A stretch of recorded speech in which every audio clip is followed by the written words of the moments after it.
saya kira adalah pertemuan antara PKS dan Anies Baswedan ini, Bang Anies ini, itu mungkin saja ya. Saya mulai menduga ke sana. Saya mulai mencoba untuk menerawang perjalanan politik Anies ini, bahwa mungkin ini sudah saatnya Anies dalam perenungannya dia mulai menemukan sisi kecocokan dengan partai politik. Nah, jadi Mas Ahmad berkaitan dengan Mas Anies. Bang Anies ini belakangan kan kemudian kurang disoroti. Dan kita tahu begitu kemudian pilkada serentak kemarin di Jakarta itu Anies Baswedan berseberangan ya politik dengan partai-partai yang dahulu pernah mengusungnya di DKI, misalnya ada Gerindra dan juga ada PKS nih, ya kan? Nah, pada situasi ini kan kemudian belakangan beberapa tahun ini kan Anies kemudian melakukan perlawanan politik ya terhadap mereka ini. Jadi memiliki perbedaan politik dengan Gerindra dan juga dengan PKS. Tapi belakangan kemudian mengejutkan Mas Ahmad. Begitu setelah kepengurusan baru di partai PKS-nya, itu Mas Anies kemudian sowan. Mas Anies kemudian bertemu PKS, pengurus barunya bertemu juga dengan Anies Baswedan. Kemudian gitu. Nah ini saya mulai bertanya-tanya, ada apa gitu kan, ada apa. Sementara pilkada kemarin kan Anies kan tidak berhasil diusulkan oleh PKS. Memang awalnya PKS mengusulkan. Cuman karena Anies yang tidak mau dengan konon katanya ya, isunya sih begitu. Konon katanya Anies yang tidak mau dengan sosok yang diusulkan oleh PKS dan tidak mau mengambil dari PKS. Makanya nggak bisa. Jadinya PKS tidak mau mengusulkan. PKS lebih memilih untuk mengusung Ridwan Kamil dengan berpasangan dengan Suswono yang menjadi kader PKS. Anies kemudian bertemu dengan presiden baru juga dengan pengurusan baru PKS nih. Awalnya saya mengira tuh begini Mas Ahmad. Sebagaimana kemudian Fahri Hamzah pernah ya. Fahri Hamzah ini ex PKS ya. Hari ini menjadi Waketum Gelora dan kemudian masuk dalam kabinet ya. Prabowo Gibran gitu. Siapa namanya? Fahri Hamzah kan mengatakan ya kalau PKS kemudian bisa mengusung Anies jadi presiden, kenapa tidak bisa mengusung Anies jadi presiden PKS ya kan? Kalau presiden Indonesia bisa, kenapa presiden PKS nggak bisa gitu? Minimal gagal dari presiden Indonesia masih dapat jabatan di betul. Awalnya sih gitu. Awalnya saya bilang wah, begitu kemudian PKS mengusung Aniesnya gagal di 2024 Pilpres 14 Februari itu, saya mulai melihat, oh mungkin saja PKS gagal mengusung Anies menjadi presiden presiden Indonesia, tapi PKS bakalan berhasil mengusung Anies jadi presiden, jadi presiden partai. Jadi tetap sama-sama Pak Presiden nih. Tadinya begitu. Tahu-taunya memang tidak jadi. Dan memang ya kalau PKS itu emang agak sedikit rumit nih, susah nih. Oh untuk ininya tuh. Ya, memang dan tentu karena kadernya banyak. Nah, tokoh-tokohnya juga banyak di sana. Tentu bakalan tokoh-tokoh inilah yang akan nantinya mengisi posisi sebagai presiden PKS itu. Nah, tapi kan menjadi satu tanda tanya, ada apa dengan pertemuan PKS dan Anies Baswedan hari ini kan? Apakah upaya untuk memulihkan situasi politik hubungan politik antara Anies dan partai, ataukah justru upaya untuk gini nih Mas Anies kan kemarin kan deklarasi organisasi nih, dan Mas kalau punya kepentingan ini ini pemisalan apa namanya upaya untuk sekurang-kurangnya mengimajinasikan bagaimana ya dialog antara Anies dan PKS. Jadi ini perumpamaan saja. Mas mau ingin menjadi orang terpenting di negara ini itu mesti harus berpartai Mas. Jadi gimana kalau sampean jadi kader kita aja? Nah itu daripada bikin partai baru. Ya, masalahnya kalau kita lihat Mas ini kan gak cocok dengan PDIP, ya kan? Sepertinya Mas dengan kita itu sefrekuensi. Gimana kalau misal Mas Anies bersama dengan kita, Abah bersama kita aja, Pak. Nah gitu. Di sini juga banyak yang melihara jenggot gitu misalnya. Jadi kalau Mas di sebelah di PDIP nggak cocok, mending sama kita aja. Gimana kalau Mas masuk ini? Ini upaya biar Mas itu tetap eksis dalam perbincangan politik nasional. Nah, segera begitu. Nah, jadi saya mulai membayangkan hal itu Mas Ahmad. Saya bilang, oh ini bisa saja pertemuan Anies dengan PKS ini upaya untuk tidak hanya saja merajut hubungan politik, tetapi juga upaya untuk kemudian menyatukan mereka dalam satu menjadi satu keluarga dalam partai politik PKS itu apalagi rekam jejak mereka udah jelas kan dari DKI. Entahkah kemudian itu Anies dikasih tawaran sebagai posisi apalah gitu kan. Pokoknya yang penting Anies menjadi dan di dalam di bagian dari PKS lah. Dan di dada Anies itu ada logo PKS gitu gitu. Warna orange ya? Orange. Udah sama tuh sama ya. Iya betul. Jakarta kan? Jakarta betul. Nah jadi itu di situ tuh Mas Ahmad. Saya mulai membayangkan hal itu. Bilang, ini bisa saja nih Anies bisa masuk nih dalam struktur partai PKS, apalagi kemudian kan Anies kan tadi misalnya memiliki banyak hal yang kemudian itu sama dengan PKS ya. Anies memiliki banyak sisi kesamaan dengan PKS. Misalnya aspek Anies ini kan dipandang pintar, kalem, ya kan? Udah cocok banget tuh kalau di PKS. Wajahnya kan agak-agak sedikit soleh gitu kan, gitu kan, sedikit soleh ya, tapi soleh. Nah, maka dari situ kan kemudian arah politiknya ini kesamaannya ya tentu dengan partai PKS dan upaya PKS ini tidak hanya saja dalam bacaan saya ini bukan hanya saja sebatas pada silaturahim biasa ya, karena kalau misalnya silaturahim biasa sekarang kita lihat nih. Kalau misalnya ini kan ada dua upaya. Pak Mujammil itu presiden PKS baru ya mengatakan mereka tidak hanya saja akan bertemu dengan Anies tapi juga dengan Prabowo. Nah, kalau saya membayangkan kalau Prabowo agak logik, wajar karena presiden gitu dan dia punya kedudukan posisi tertinggi tuh. Dia punya jabatan, dia bisa menghendaki banyak hal, bahkan membubarkan partainya pun juga bisa. Kan begitu. Ataukah bisa jadi mereka ketemu itu buat ngasih undangan buat respon pelantikan kan? Bisa saja. Bisa saja. Jadi ada banyak hal di situ artinya. Tapi kalau dengan Anies saya bilang Anies nggak punya jabatan, Anies sama aja dengan kita kan, masyarakat biasa, bukan siapa-siapa gitu. Anies cuma jadi mantan calon presiden aja gitu kan. Nah di situ tapi tidak sebatas hal seperti hal biasa dan normatif seperti itu aja tuh. Saya melihat ini pasti ada sesuatu yang lebih daripada itu, yang dimana itu berupaya untuk Anies ini yuk kalau bisa masuk PKS karena kita memiliki kesamaan yang banyak, yang dimana kalau kesamaan itu kita jadikan sebagai bagian daripada kekeluargaan dalam partai gitu. Nah, saya bilang hal ini bisa saja memungkinkan. Gimana Mas? Tapi masalahnya Anies diterima atau enggak kan? Ya, saya kira kan peristiwa pilkada kemarin itu kan Anies mesti harus belajar dari itu, Pak. Dimana Anies kemarin itu Anies memiliki power yang besar, tapi Anies tidak bisa maju jadi kandidat karena nggak punya parpol, ya kan? Udah nggak punya parpol, dia bukan kader partai manapun. Bukan partai manapun. Itu yang menjadikan Anies menjadi tidak bisa untuk maju. Bahkan kalah dari siapa namanya yang punya narasi yang kantong monyet itu, yang mantan jenderal juga, polisi itu juga. Iya, pokoknya ya yang pasangan independen kan. Dia lebih maju untuk menjadi independen melawan kedua pasangan ini yang diusulkan oleh partai-partai pembesar itu. Ya. Ada pasangan Ridho dan ada pasangan siapa namanya yang PDIP Pramdul sama Pramdul. Nah, sama yang itu tuh yang independen itu dia Pacu. Nah, itu dia tuh. Nah, jadi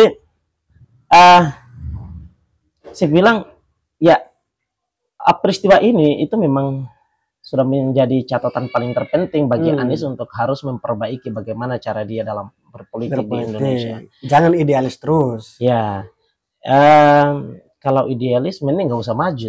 Iya kan? Kalau idealis ya jangan sowan ke partai politik gitu loh. Karena partai politik, wah boro-boro ngomong idealis Bapak. Artinya maksudnya dia nggak mau terikat, tapi di satu sisi dia mau nyalon sebagai gubernur. Nah itu dia, maksudnya beliau ini kan figur baik nih. Ya kan? Beliau ini figur baik, dinantikan kehadirannya oleh semua bangsa Indonesia, anak bangsa Indonesia nih. Untuk Anies itu berada pada posisi pengambil kebijakan tertinggi di negara gitu. Hanya saja, ya kan? Anies ini punya keinginan, tetapi dia ini tidak mau ingin menjadi bagian daripada partai politik. Jika demikian tidak mau maju, berarti udah nggak usah punya niatan untuk menjadi sosok paling terpenting di negara.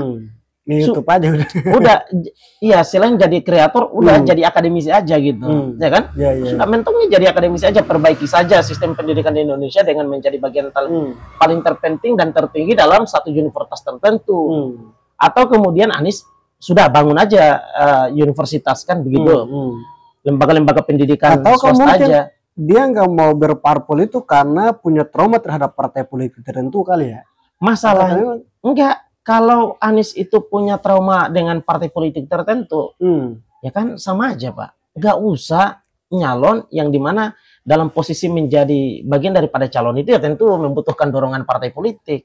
Bagaimana mau ingin membutuhkan dorongan partai politik sementara punya trauma dengan partai politik tertentu. Nah, jadi saya kira ini kan juga tidak menjadi alasan paling terpenting, dan saya kira Anies tidak memiliki hal itu. Anies tidak kemudian si polos itu juga Bapak. Gitu. Dan dilihat dia punya polos, tapi dia punya pikiran yang berjalan di situ, Pak. Mesin apa namanya, akal sehatnya mulai berjalan di situ, bekerja dengan baik di situ. Jadi dalam posisi ini memang sudah saatnya Anies itu, Bang Anies sudah mesti harus berpikir tentang bagaimana menjadi bagian terpenting daripada partai politik ya, gitu. Walaupun sesungguhnya kita mengamini dan regulasi kita kemudian memberikan peluang itu bahwa menjadi bagian terpenting dalam negara ini, itu tidak melulu mesti harus melalui partai politik. Ada jalur khususnya yang kita sebut sebagai jalur independen tuh. Nah, seperti Mas Kungkung tuh, siapa namanya? Ya, itu. Yang dimana itu bisa melalui partai jalur independen itu. Hanya saja melalui jalur independen cara kerja mesin politiknya berbeda dengan melalui partai politik, ya kan? Partai politik itu sudah memiliki basis kader yang besar dan banyak tuh, ya kan? Berbeda dengan jalur independen yang dimana membutuhkan kerja besar, kerja first, untuk bisa lebih mendahului dan berupaya lebih daripada kerja partai politik. Nah, itu kan tantangannya besar di situ. Dan saya mulai melihat bahwa kenapa Anies tidak memberanikan diri maju lewat jalur independen di pilkada kemarin, itu disebabkan dan dikarenakan pula dengan perhitungan seperti ini. Bahwa mesin kerja independen itu lebih besar dan membutuhkan dana yang besar, Pak. Begitu. Begitupun juga dengan melalui partai politik, bayar mahar partai lagi dan lain seterusnya. Nah, jadi tapi kan yang di bawahnya yang kerja, bukan ini lagi ya. Iya, itu dia. Sekurang-kurangnya adalah dia sudah punya apa namanya pos-pos politik di wilayah-wilayah tertentu, bahkan sampai pada wilayah ranting kan begitu. Itu kan partai politik tuh. Nah, sementara jalur independen itu kan tidak memiliki itu. Nah, bekerja keras lagi dan itu membutuhkan waktu yang panjang. Tidak langsung begitu besok pilkada baru mulai mau bekerja dengan hal itu. Saya kira itu sesuatu yang akan nantinya membuat banyak hal mulai terkuras, entah itu adalah waktu, juga lah kemudian yang masalah anggarannya, finansial. Jadi itu pertimbangannya. Jadi ini sudah saatnya nih, dan saya kira adalah pertemuan antara PKS dan Anies Baswedan ini, Anies ini, itu mungkin saja ya. Saya mulai menduga ke sana. Saya mulai mencoba untuk menerawang perjalanan politik Anies ini, bahwa mungkin ini sudah saatnya Anies dalam perenungannya dia mulai menemukan sisi kecocokan dengan partai politik gitu. Dahulu Anies itu mulai pertama kali diusulkan oleh Nasdem. Tapi kemudian begitu selesai kan Nasdem mulai main aman. Beralih meninggalkan Anies dan tidak ada lagi kan begitu perbincangan. Bahkan Anies mengangkat bendera perlawanan dengan dia juga di dalam di waktu pilkada kemarin kan. Nah, itu. Lalu yang kedua adalah PKS. Nah, dalam perenungan menyangkut soal masalah kedekatan dia dengan partai politik ini mungkin saja Anies mulai menemukan itu dari perenungan politiknya gitu ya, bahwa oh ini nih dari sekian banyaknya partai mungkin saja PKS. Nah, daripada milih PSI di sana Mas Kaisang juga akan nantinya dalam perebutan kekuasaan itu beliau bakalan bertemu dengan Pak Jokowi itu. Jadi atau memang karena ini Alhams. Apa tuh Mas Anies ini kan punya loyalis yang cukup banyak gitu kan. Dia nggak mau berparpol ini karena dia takut jangan sampai loyalis ini lepas dari dia gitu. Iya. Kan loyalis ini belum tentu semua ke satu partai ini. Iya, betul. Loyalis ini punya perbedaan. Tapi di dalam politik itu kan orang memilih berdasarkan banyak hal, Pak. Ada yang memilih berdasarkan partai politik dan ada yang memilih berdasarkan kecintaannya pada sosok tokoh misalnya. Dan saya kira kalau misalnya loyalis ini adalah kecintaannya karena sosok Anies, maka Anies berada dalam partai manapun mereka tetap bakalan memilih Anies. Gitulah, ya kan? Seperti itu sebenarnya. Jadi ngapain mesti harus berupaya untuk menjaga loyalitas dengan para loyalis, sementara ente sendiri nggak bisa maju karena kosong dukungan partai politik, gitu. Jadi artinya seandainya bahwa besok nih kan, Anies udah kantongi kartu anggota PKS, lalu ada loyalis yang nggak ikut Anies, artinya bahwa mereka ini nggak loyalis ke Anies kan? Iya. Loyalis mereka setengah-setengah aja. Ya, di situ nuansanya kan bakalan menghadirkan situasi yang ambigu ya, yang juga kemudian membingungkan gitu. Apakah kemudian mau meninggalkan Anies karena ada PKS, ataukah tetap berada bersama dengan Anies tanpa harus memperhatikan PKS-nya? Gitu. Tapi kalau posisi positifnya begini Alham, kalau Anies masuk nih di PKS, kan dia nggak perlu ribet lagi cari partai yang banyak, kan? Seandainya 2029 dia maju sebagai presiden. Ya. Karena PKS ini kan udah di parlemen. Yes. Tinggal nyari 1 atau 2 partai lagi buat justru itu. Nah, Anies itu ini kan tadi dalam perjalanan perenungan itu kan Anies tentu merenungi partai besar, Pak. Bukan partai kecil selayaknya misalnya P3, ya toh? Yang diwacanakan Anies juga masuk dalam gelanggang pencalonan ketua umum misalnya. Juga kemudian PSI misalnya, walaupun nama Anies tidak masuk di sini ya. Jadi Anies tentu bakalan menyoroti partai-partai besar. Partai-partai besar itu adalah partai yang kemudian hari ini berada posisinya di parlemen. Nah, maka dalam perenungan itu di antara semua partai politik termasuk PDIP yang kemudian memiliki kedekatan politik bersama dengan Anies dalam memperjuangkan pasangan Pram sama Pram dulu itu di Jakarta, tetapi kemudian Anies kan melihat secara kolektif tuh dari partai politik keseluruhannya. Nah, di antaranya mungkin saja Anies menemukan sisi kesamaan itu berada pada PKS, dan kebetulan PKS itu adalah partai pembesar yang dimana memungkinkan sekali ketika itu di tahun 2029 katakanlah atau 30 itu akan mengusung Anies, maka tinggal membutuhkan 1 atau 2 tambahan tambahan partai politik saja untuk bisa mencukupi pemenuhan itu ya. Tapi itu kan sudah tidak lagi ambang batas, Bapak. Ambang batas kan sudah tidak ada. Jadi ya udah PKS saja. Lagi pula kan performa PKS dalam posisi elektoral kan juga cukup bagus, Pak. Ya toh? Apalagi kita lihat tiap periode itu walaupun PKS ini oposisi atau enggak, mereka selalu ada di parlemen. Iya. Apalagi kemudian hari ini melalui pilkada kemarin banyak hadir partai PKS yang kemudian menjadi pimpinan daerah hari ini.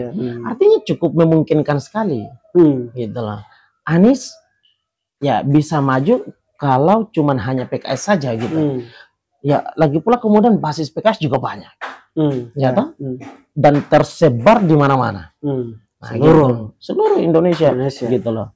Nah, jadi ini menarik gitu. Nah, jadi bacaan saya dan terkaan saya ya berkaitan dengan pertemuan antara Anies dengan PKS ini adalah dalam upaya untuk satu, memperbaiki hubungan keakraban dia dengan PKS, dan yang kedua adalah mungkin saja upaya pelamaran PKS kepada Anies untuk menjadi bagian daripada PKS itu sendiri. Artinya Anies mesti harus mengantongi kartu anggota sebagai kader PKS. Apapun itu nanti ya, jabatan apa, tapi tentu PKS ketika Anies jadi, PKS akan memperhatikan posisi apa yang paling terpenting dan posisi apa yang paling layak untuk diduduki oleh seorang Anies Baswedan. Pasti posisi yang strategis. Betul. Apalagi seorang Anies, betul. Seperti itu Mas Ahmad ya. Baik. Kita menanti keputusan Mas Anies.